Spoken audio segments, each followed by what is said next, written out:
భారతదేశం అనాదిగా వ్యవసాయ ప్రధానమైన దేశం. ఇప్పటికీ 70% ప్రజలు గ్రామీణ ప్రాంతాల్లోనే జీవిస్తున్నారు. ఆర్థిక సరళీకరణ, ప్రపంచీకరణ, ప్రైవేటీకరణల ఫలితంగా నేడు మన దేశ వ్యవసాయ రంగం తీవ్ర సంక్షోభాన్ని ఎదుర్కొంటోంది. పెట్టుబడి వ్యయంలో పెరుగుదల, నాణ్యమైన విత్తనాల కొరత, నానాటికి పెరుగుతున్న రసాయనిక ఎరువుల ధరలు, కూలీల వేతనాల్లో ఎదుగుదల, పండించిన పంటకు గిట్టుబాటు ధరలు లభించకపోవటం, రవాణా ఖర్చుల్లో పెరుగుదల, వ్యవస్థాగత పరపతి సౌకర్యం లభించకపోవటం వంటి కారణాల వల్ల రైతులు నేడు వ్యవసాయం దండగనే భావనకు వచ్చి నీటిపారుదల సౌకర్యం ఉన్న భూముల్లో సైతం సేద్యానికి సెలవు ప్రకటించే స్థితికి దిగజారారు. అన్నపూర్ణగా పేరు పొందిన మన రాష్ట్రంలో అన్నదాత బ్రతుకు రాను రాను భారమవుతున్న తరుణంలో సుస్థిర వ్యవసాయ పద్ధతులను పాటిస్తూ విత్తు నుండి విపణి వరకు అన్నీ తానై సంక్షోభం అంటే ఏమిటో తెలియని రైతు నాగరత్నం నాయుడు వ్యవసాయానికే కొత్త నిర్వచనం ఇస్తూ ఎందరికో స్ఫూర్తి ప్రదాతగా నిలుస్తున్నాడు. విద్యాధికుడైనప్పటికీ చేస్తున్న ఉద్యోగం మానివేసి రైతుగా మారిన వైనం ఆసక్తిదాయకం. మేము మా కుటుంబ సభ్యులు మొత్తం మేము నలుగురం కూడా ఒక రోజుకి 16 నుంచి 17 గంటల వరకు కూడా నిర్విరామంగా పనిచేయడం జరుగుతూ ఉంటుంది. ఎందుకు పనిచేస్తున్నామంటే ఎవరి కోసమో కాదు, లేదు ఏదో మా ఆదర్శంగాని కూడా కాదు. ఈరోజు ఈ వ్యవసాయ రంగాన్ని ఎలా చేస్తే లాభసాటిగా ఉంటుంది అని ఒక మార్గదర్శకం కోసం కష్టపడాల్సిన అవసరం ఉంది. కష్టపడి ఫలితాలు సాధించి 10 మంది ఈరోజు నిస్సహాయ స్థితిలో ఉన్న రైతాంగానికి ఒక చేయూతనివ్వాలనే ఉద్దేశంతో శ్రీవారి సాగు విధానం కూడా 2002 నుంచి సాగు చేస్తున్నాం. సేంద్రియ విధానంలో పంటలు పండించి అధిక దిగుబడులు సాధించగలగటం నాగరత్నం నాయుడి ప్రత్యేకత. ఈరోజు రైతుకు వచ్చే ఆదాయంలో అంటే పంటలో వచ్చిన దిగుబడిలో 50% ఫర్టిలైజర్స్కి అంటే రసాయన ఎరువులకి, క్రిమిసంహారక మందులకి వాడుతున్నాం. వాటిని కానీ అధిగమించినట్లయితే ఆ 50% మనకు లాభదాయకంగా ఉంటుంది. ఈరోజు మా భూమిలో 20 సంవత్సరాలుగా ఒక్క డ్రాపు పెస్టిసైడ్స్ కానీ, 1 గ్రాము ఫర్టిలైజర్స్ కానీ వాడకుండానే కూడా వ్యవసాయం చేస్తున్నాం. ఈ చుట్టూ ఉన్న మాన్లు ఉన్నాయి, అందులో నుంచి గ్రీన్ మెన్యూర్ కట్ చేసి వేప కానీ, కానుగ కానీ వీటన్నీ మా దగ్గర ఉన్న వేస్ట్ మొత్తాన్ని కూడా డీకంపోజ్ చేసి పొలంలో వేస్తాం. ఒకటి. రెండోది ఎరువుల్ని మాకు ఆ 10 ఆవులు ఉన్నాయి, ఆ ఆవుల పేడని కూడా డీకంపోజ్ చేసి వేస్తాం. తర్వాత ఏమంటే అదే 10 కిలోల ఆవు పేడ తీసుకొని జీవామృతం, 10 కిలోల ఆవు మూత్రం తీసుకొని 1 కేజీ శనగపిండి, 1 కేజీ బెల్లం, 1 కేజీ నెయ్యి తీసుకొని ఆ మిశ్రమాన్ని ద్రావణంలో కలిపి 3 రోజులు కలయబెట్టి 4వ రోజు పొలంలో వదిలినట్లయితే అందులో ఉన్న ఆవు పేడలో ఉన్న సూక్ష్మజీవులు కోటాను కోట్లుగా ఉత్పత్తి అయ్యి ఆ భూమిలో సొచ్చుకుపోయి ఆ మట్టిని తిని మలాన్ని విసర్జిస్తాయి. అదే ఈ మొక్కకి బలంగా ఉంటుంది. అంటే దీని వేరు వ్యవస్థ మీరు ఎక్కడైనా వరిలో ఏ శాస్త్రం అయినా చెప్పండి, వరి వేరు ఇంత విస్తృతంగా ఉంటుందా? దాదాపు మొక్క ఎంత పొడవు ఉందో దాదాపు 1 అడుగు 12 అంగుళాల వరకు దాని వేరు వ్యవస్థ వ్యాపించున్నది. అంటే ఎంత మొక్క బలంగా, దృఢంగా, ఏపుగా, నిటారుగా ఉందో ఒకసారి చూడండి. ఒక్క మొక్క పెడితే ఎన్ని పిలకలు వచ్చిందో దాదాపు 100 పిలకల దాకా ఒక దుబ్బులో రావడం జరిగింది. అంటే ఇది ఒక సేంద్రియ ప్రకృతిలోనే అవుతుంది. ఇంత విస్తీర్ణానికి 1 గ్రాము కూడా మేము ఫర్టిలైజర్స్ కానీ పెస్టిసైడ్ వేయకుండానే కాపాడగలుగుతున్నాం.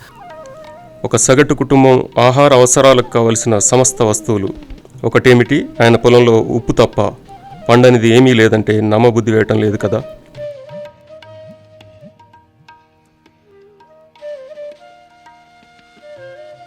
తలక రాసుకునే కుంకుడుగాయ కాడి నుంచి, ఇల్లు చిమ్మే చీపిరి కట్టల కాడి నుంచి, మనం తాగే టీ ఆకు కాడి నుంచి, కాఫీ గింజల దగ్గర నుంచి, ఇంటికి అవసరమైన మిరియాల కాడి నుంచి, దేవుడికి పెట్టే ఒత్తి దగ్గర నుంచి, దేవుడికి కొట్టే కొబ్బరికాయ నుంచి, అందులో వచ్చే నూనె కాడి నుంచి అంటే వేరుశనగ నూనె ఇంటికో కానీ, ఆకుకూరలు కానీ, కూరగాయలు కానీ, పండ్లు కానీ అన్నీ తన పొలంలోనే తను పండించుకొని తిన్నప్పుడు డబ్బులతో అవసరం ఉండదనేది నా ఉద్దేశం.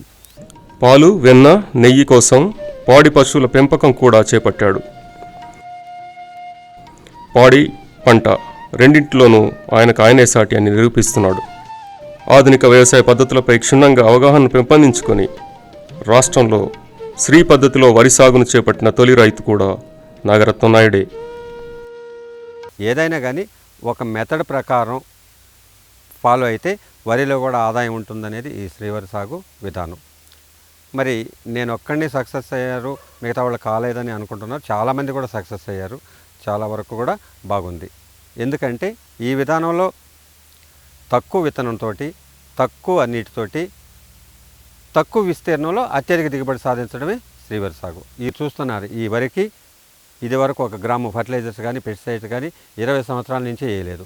ఒక సేంద్రీయ వ్యవసాయ విధానంలో పండించాను. చూడండి, 10 అంగుళాలకు ఒక మొక్క నాటాం. ఒక్కొక్క మొక్క నాటినప్పుడు ఒకే మొక్క నాటాం. మొత్తం పొలం మొత్తం బీడుగానే ఉంది. 1.5 నెల కాలేదు, ఎంత ఉధృతంగా ఉంది. మొక్క తేడా లేకుండా ప్రతి ఒక్క మొక్క 70-80 పిలకలు వచ్చింది. అంటే 35 పిలకలు వస్తే 75 బస్తాలు ఖచ్చితంగా వస్తుంది. 35 మొక్కలు అన్ని కంకుదాలిస్తాయి.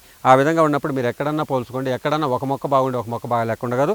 అన్నిటికీ ఇక్కడ ఏముందంటే దీనికి సమపాళ్ళుగా సూర్యరశ్మి మొక్క దేనికి డామినేషన్ కాకుండా ప్రతి మొక్కకి 10 అంగుళాలు విస్తీర్ణం ఎటు చూసినా ఇవ్వడం వల్ల, కోనో విడద ఇవ్వడం వల్ల అంటే దానికి ఆ గాలి బుడపలు తయారు చేసుకొని మొక్క విస్తృతంగా డెవలప్ అవుతుంది. శ్రీవరి సాగు కాదు ఇది, సిరులు పండించే వరి. శ్రీవరి సాగు చేయండి, సిరులు అందిస్తుంది ఈ శ్రీలక్ష్మి. రైతుకు ఉన్న పరిమితమైన వనరుల్లో ఒకటైన భూమిని ప్రణాళికాబద్ధంగా శాస్త్రీయ పద్ధతిలో సాగులోకి తీసుకుని వచ్చి తక్కువ పెట్టుబడితో అధిక లాభాలను ఆర్జించే మిశ్రమ వ్యవసాయ విధానాన్ని అవలంబిస్తున్న అతి కొద్ది మంది రైతుల్లో నాగరత్న నాయుడు ఒకరు. పొలంలో ఒక పెద్ద చెట్టు, దాని కింద ఒక చిన్న చెట్టు, దాని కింద మరో చిన్న చెట్టు, అన్నిటికన్నా కింద పూల మొక్కలు, ఇలా తన పొలంలో ఒక ప్రత్యేక వృక్షావరణ వ్యవస్థను రూపొందించడం ద్వారా సహజ సిద్ధమైన గ్రీన్ హౌస్ను ఏర్పరిచాడు. ఫలితం ఎత్తైన పర్వత ప్రాంతాల్లో మాత్రమే పండే కాఫీ పంటతో పాటు మరెన్నో పూల రకాలు కూడా ఈయన పొలంలో పండుతున్నాయి. తక్కువ విస్తీర్ణంలో, తక్కువ నీటితోటి, తక్కువ విత్తనంతోటి అత్యధిక దిగుబడి సాధించే విధానం కూడా చేయాలి. బయోడైవర్సిటీ సిస్టంలో తక్కువ విస్తీర్ణంలోనే మల్టీ స్టోరేడ్ క్రాప్స్ మీకు అక్కడ కనిపిస్తుంది చూడండి. కొబ్బరి కింద సపోటా దగ్గర అరటి కింద పూల మధ్యలో వాటికి మిరియాలు కానీ ఆల్ స్పైసీ కానీ అన్ని రకాలు, దాదాపు మునగ మీకు అక్కడ కనిపిస్తుంది, ఎర్రచందనం కూడా కనిపిస్తుంది, వేప, అన్ని రకాలు. అంటే ఒక్కొక్క దానికి ఒక్కొక్క టెంపరేచర్ అవసరం ఉంటుంది. ఒకటి 50 డిగ్రీల సెంటీగ్రేడ్లో విత్స్టాండ్ అవుతుంది, కొన్ని 40 డిగ్రీల సెంటీగ్రేడ్లో బ్రతకగలుగుతాయి, కొన్ని 35, కొన్ని 25. అలా ఎన్నుకొనేసి ఎకో ఫ్రెండ్లీ సిస్టంలో ఒక మొక్క ఆహారాన్ని సంపాదించుకొని తిని మిగిలిన దాన్ని ఇంకొక మొక్క అందించే ప్రక్రియలో కూడా వ్యవసాయం చేసి మల్టీ స్టోరీ క్రాప్స్లో కూడా తక్కువ విస్తీర్ణంలో కూడా ఎక్కువ దిగుబడి సాధించుకునేసి సస్టైనబుల్గా ఉండొచ్చు అనేది నా ఉద్దేశం. సమీకృత వ్యవసాయ పద్ధతులను పాటిస్తూ ఇటు ఉద్యాన పంటలు అటు వ్యవసాయ పంటలు రెండూ పండిస్తూ అసాధారణ దిగుబడులు సాధిస్తున్నాడు. నాగరత్న నాయుడి పొలం ఒక ప్రయోగశాల, ఒక సందర్శనీయ స్థలం.